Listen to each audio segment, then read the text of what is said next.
Well, good afternoon, everyone.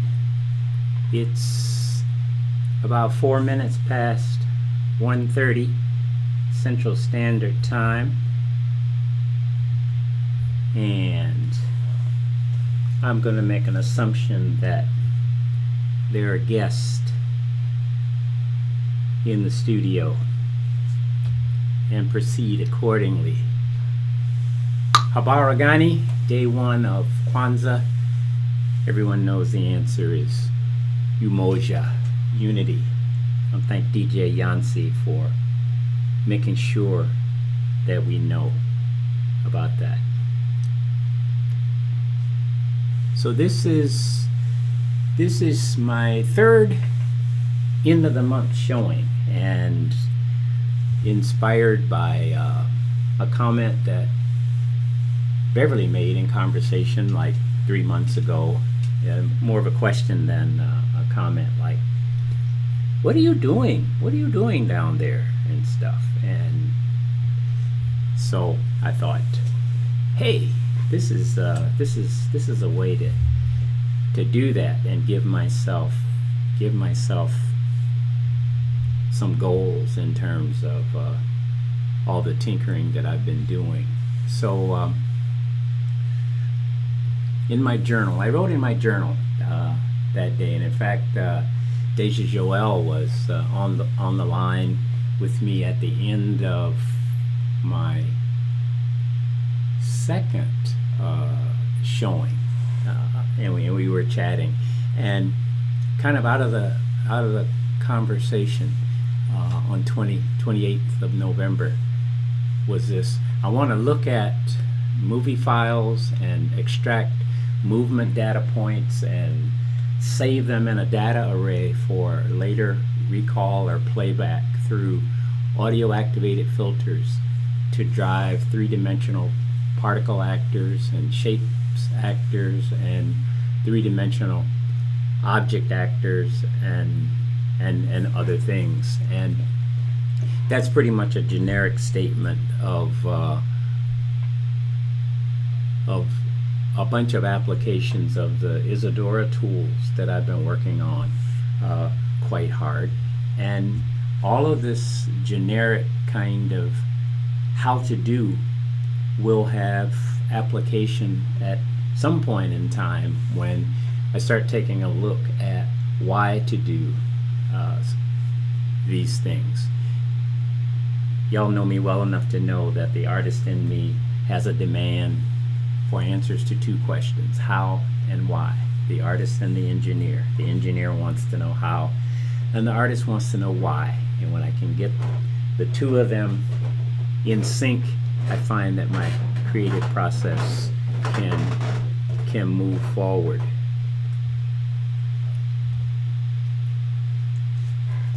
So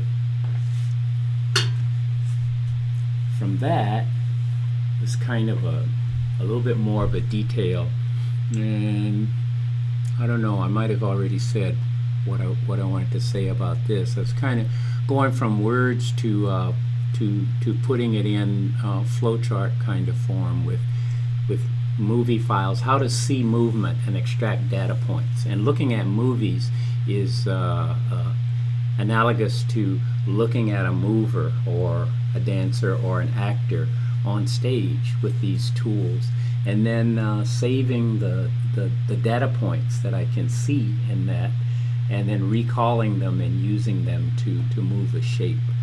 And the other thing that is key to my whole showing today is that for the first time I'm actually live streaming, which is another tool that I learned during the Isadora Guru sessions over the summer, where Isadora creates the performance stage, and then there's a piece of software called OBS, Open Broadcast Studio, and then I chose YouTube Live to be the vehicle to actually get it out there. It's a one-way kind of communication at this point. You can see and hear what's going on here, but I can't see or hear you, which is why we're going to switch over to Zoom at the end and have a little conversation.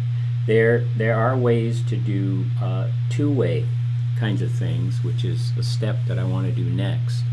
And each of you could become an actor, a mover, a performer in a piece if you were on shoot, what's it called? Skype, video Skype. If you were on video Skype and sending me your signal on video Skype, I can collect all those signals and then use them here. Audio still kind of becomes an issue, but moving right along. So the first thing I looked at and is looking at motion. And this is a video of me that I made in the time frame of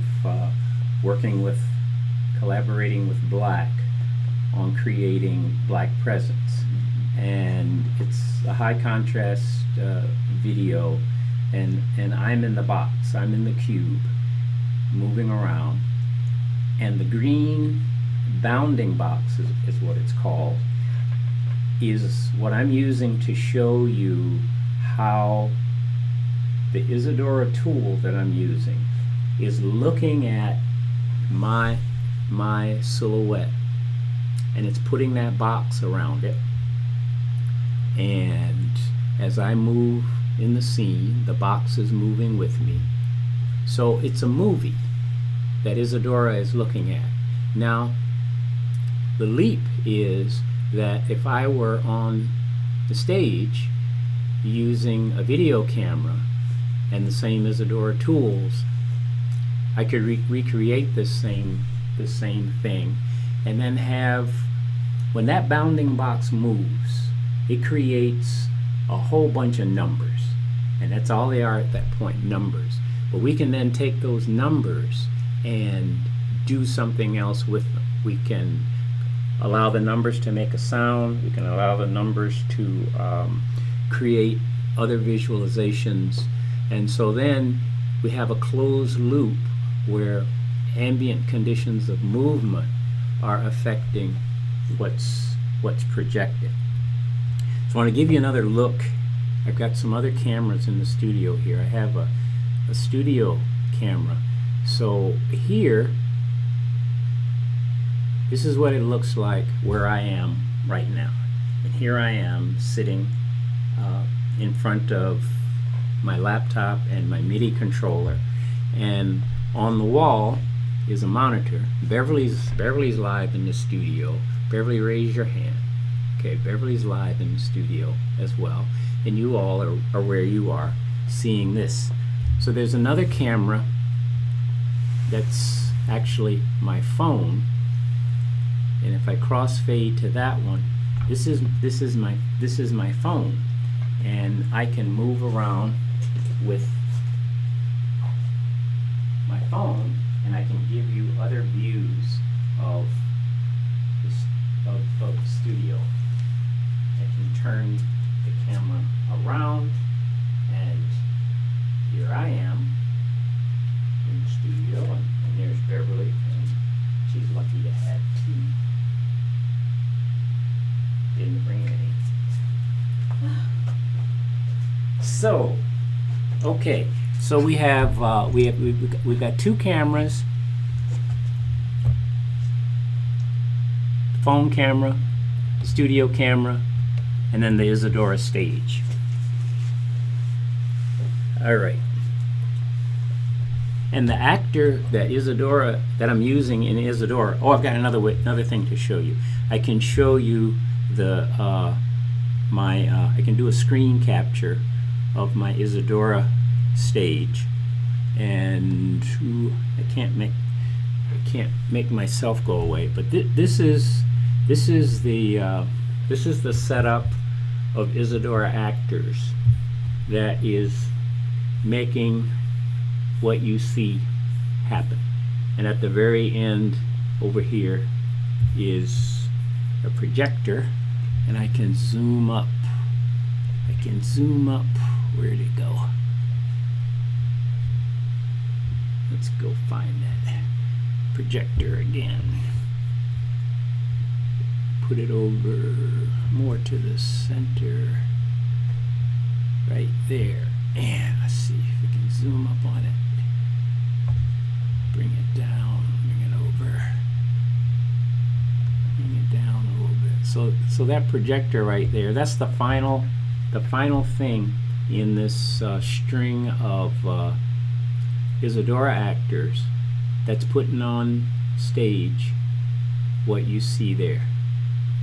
And the main one in this whole thing is what's called Eyes Plus Plus, and it's that one right there.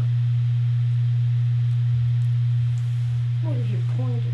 And on my pointer? Yeah, so you... Oh, I didn't bring it out. Oh, never mind. I didn't bring the laser pointer.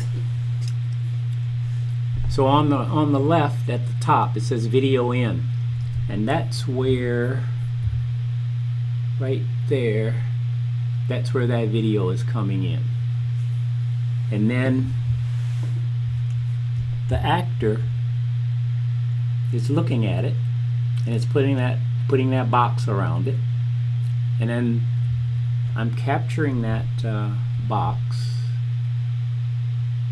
with another actor. These things are called blobs, and the Eyes Plus Plus actor can track 16 blobs, 16 different blobs.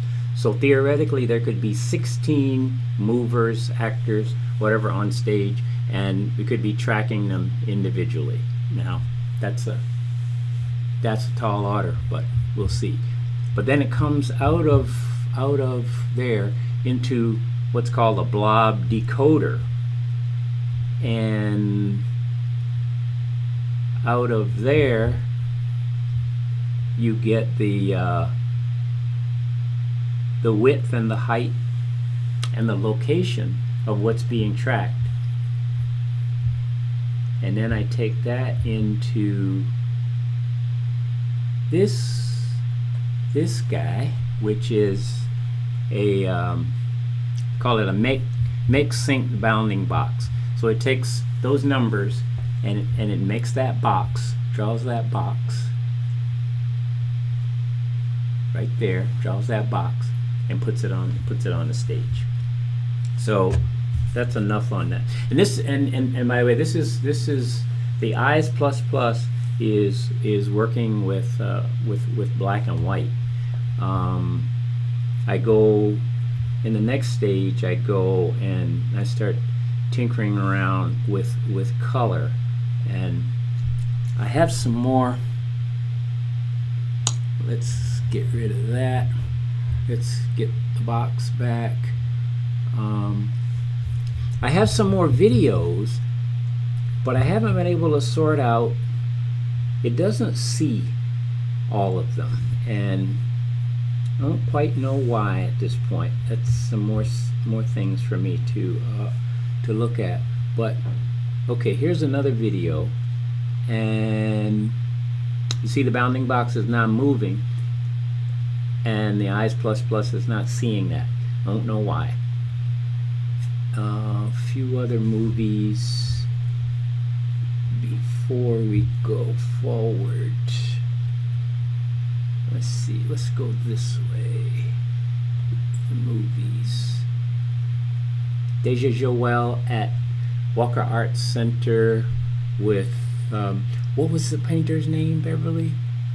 Jack Whitten, at the Jack Whitten exhibition.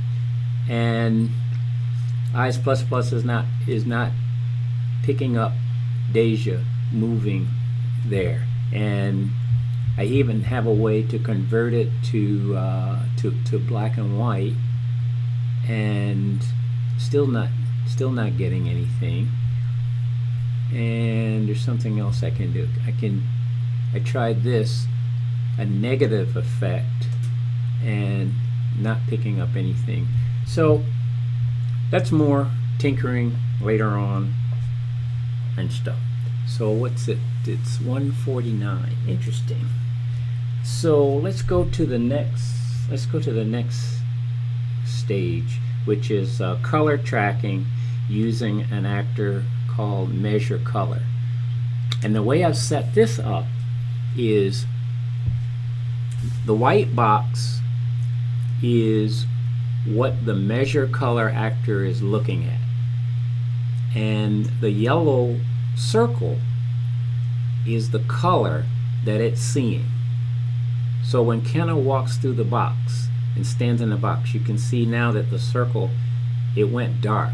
So it's trying to say that it's, I don't know why it didn't go black, but it's seeing her rather than the wall. And when she moves out of it, I have some different videos that I'm going to show you how it does that. And I can change the location. I can change the location of what the actor is looking at. And you see when I go to, there's not much color variation in this video. You can see it better in some others. So let's go to a different one. Not this one. This one. This is a Chinese ribbon dance. And if I go over here, you can see that the yellow circle, she got away. Because let's go down here.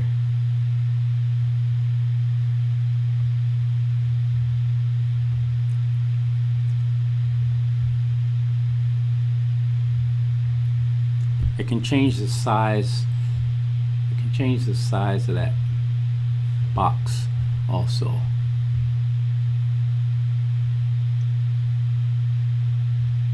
So think about this in a live setting. Something happening on stage. We set up an area that we're going to look at on stage, and whenever the action on stage moves through the area we're looking at, Isadora sees it, and we can cause something to happen as a result of that. Previous. Let's look at another one. No, not that one. This is just some variations on that. This is an effect called Find the Edges. So it's a movie, and then it's an effect that finds the edges. This is a reverse. Okay, this one. This is a fountain in Barcelona, and this is a good one for this. Let me make the box. Let me make it like that. And if I go over here, you can see that the circle is orange. If I come down, you can see it changing more, getting into the magenta.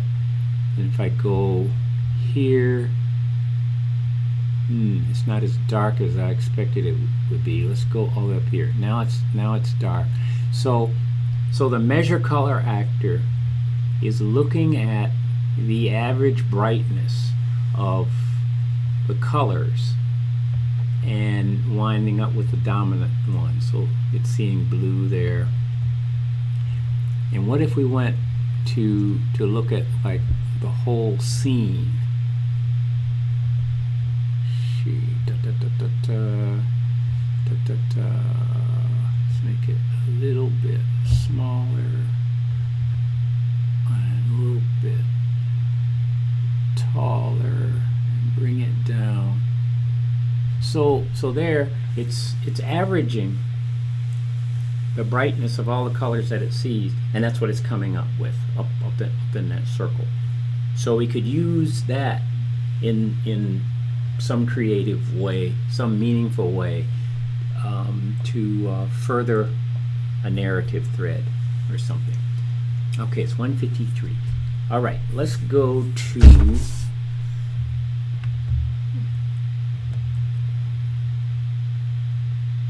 see, we're still here. So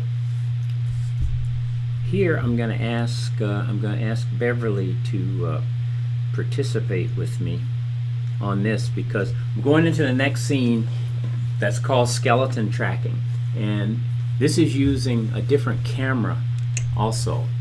There's let me show you the camera. It's a Connect sensor. It's a part of, oh, how do we do that? How do I do that? How do I do that? How do I do that? This is, oh, I didn't show you. That's what I want to show you. This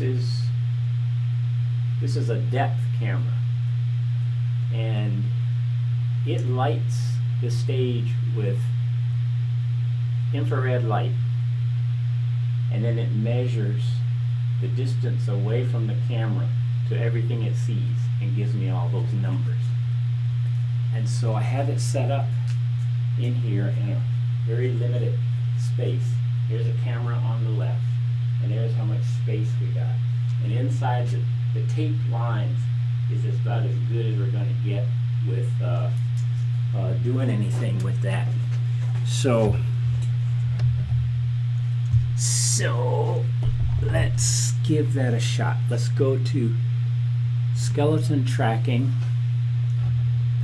and this is what the depth camera is seeing. All right, and I can take that in and out of the scene, but this is what the depth camera is seeing. Now I want Beverly, I want you to stand up and walk up to that taped line.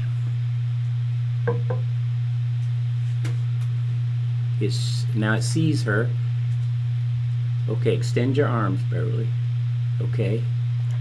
So the camera, the depth camera sees her. This is how she's standing in the studio or on stage, and the depth camera is looking at her. And if I take out the image that the depth camera sees and just leave her skeleton, now Beverly, move.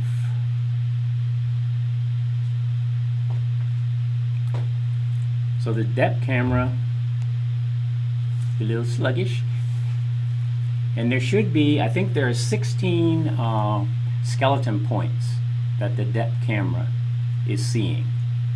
So we could have something happen that is relative to how the person is moving on stage. And Beverly, go closer to the monitor. I'm not sure what it's gonna do. So take a step back. Okay, now walk from left to right.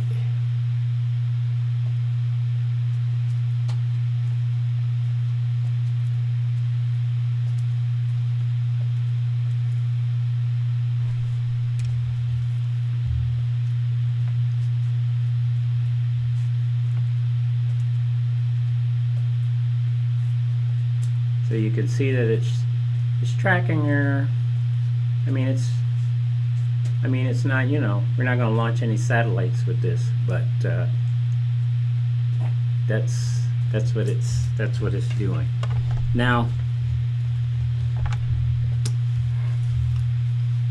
I'm going to show you the stage here, and this actor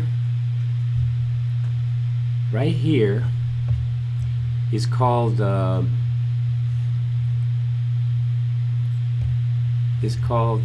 skeleton decoder.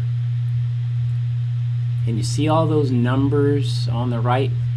Well, as Beverly is moving, those are all those data points. Left hand, we get 3 numbers for each data point. We get its position X, Y, and Z in space from the depth camera. So with that whole bunch of numbers there, we can go absolutely wild with what we're causing to happen as a result of this feedback loop from motion. So, okay, Beverly, thanks. Sit down. And let me get back to, so there's the depth camera, what it's seeing. Okay, we're going to go another step with the skeleton, and we're going to make a puppet. So now, Beverly, again, I want you to approach the line.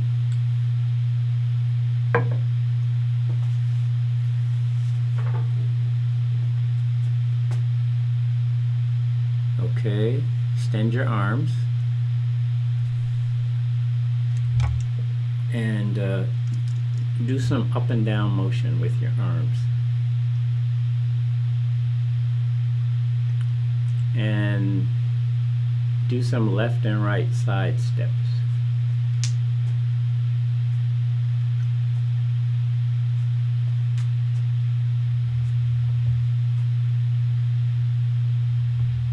Bend over from the waist.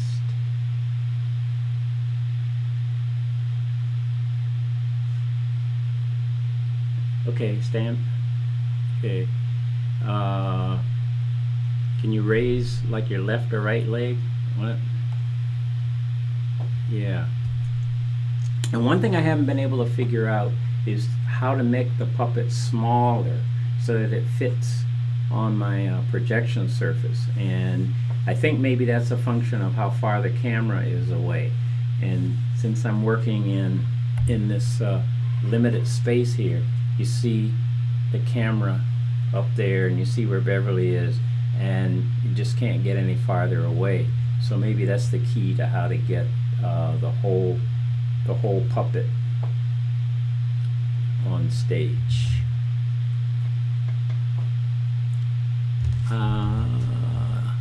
Yeah, okay. Beverly, extend your right arm in front of you. Okay, and leave it up and extend your left arm. Did you leave up your right arm? Yep. Okay, let's see that. When things cross in front of each other, the camera gets confused. Now, yeah, if you have bring both arms up at the same time,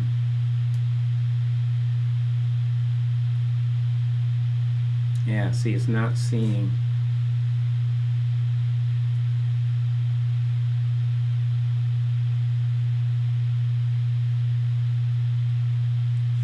So it's, you know, like I said, we're not gonna launch any satellites.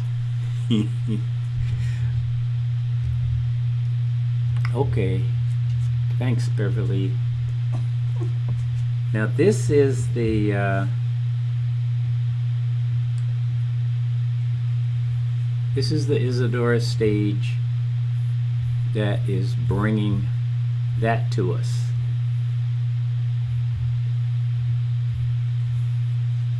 Actually, it's really just this part of the Isadora stage.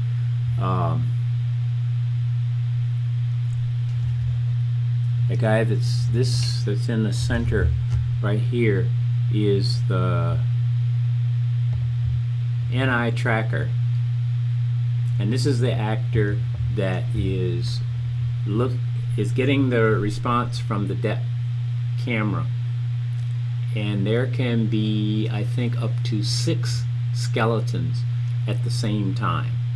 And I haven't had an opportunity to try with any more than one. And out of the tracker, there's, come down.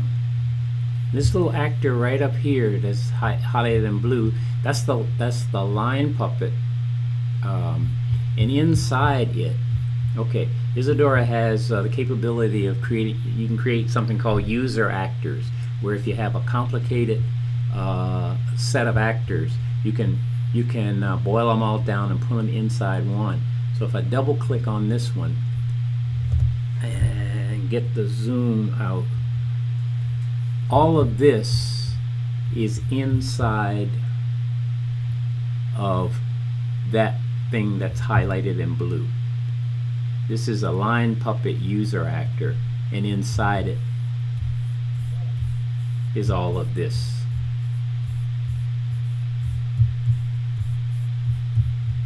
And I didn't create this user actor. A fellow that goes by the handle of Bone Map in Australia created this user puppet actor, and we were together at Workstat in Berlin a couple summers ago, and I have a bunch of tools that Bone Map has created, and I sent him a question a few days ago about how to tinker with this user actor so that I can have a smaller line puppet, but I haven't heard back from him. That's everything that I wanted to show in this session. So I've gone from looking at black and white movies to capture movement to color tracking and to creating a skeleton and being able to track from the skeleton things. And after a while, I start feeling like getting wrapped up in my shorts in terms of just fooling around with how to do, and not any time with why any of it makes any difference. So I'm hoping that well, I have a lot of ideas and stuff, but I'm also hoping that this session might create some interest from you all in some ways, that maybe we could do some things together. So now I'm supposed, maybe you already have it, but Kenna launched Zoom at about 2 o'clock, and the Zoom meeting number, and where is it?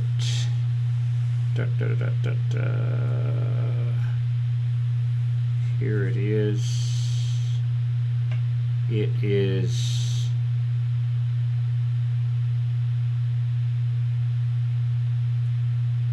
how was I going to do this? Oh, okay. This is how. Copy, and I will send you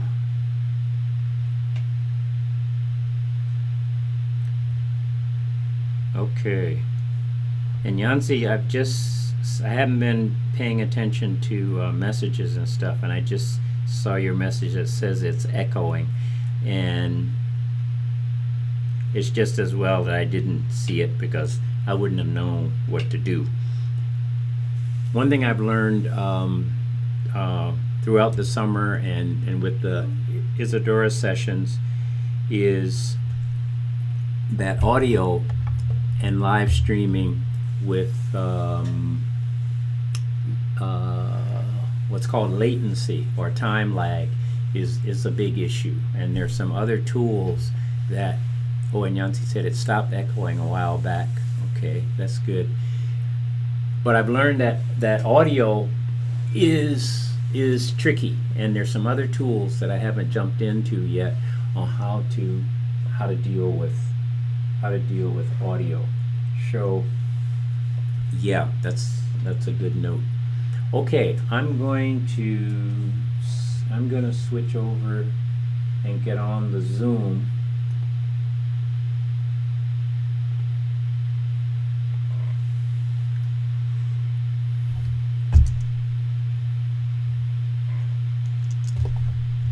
And I'm gonna stop the stream.